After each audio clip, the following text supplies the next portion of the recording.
peuple brise les tabous qui, tels des graines, ont été plantés dans sa société et ont donné naissance à des forêts obscures où il est facile de s'égarer. Cesse d'avoir peur d'être taxé d'illuminé.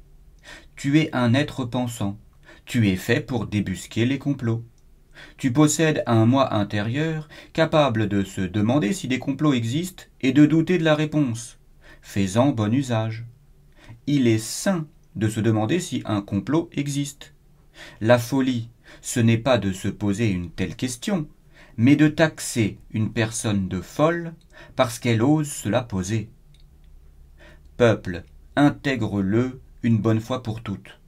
Quand tu auras bien intégré cette idée, les complots auront la vie dure, très dure, et tels des glaçons au soleil, ils ne résisteront pas longtemps.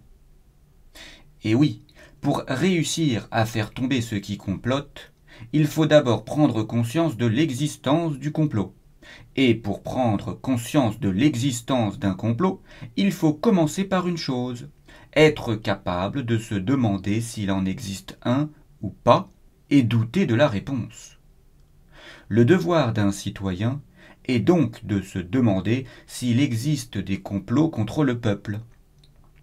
Et si c'est le devoir du citoyen, c'est aussi celui du représentant de tous les citoyens du peuple. Et oui, le peuple veut et doit savoir si un quelconque danger le guette. Son représentant doit donc se pencher sur la question. Pourquoi diable ne le fait-il pas?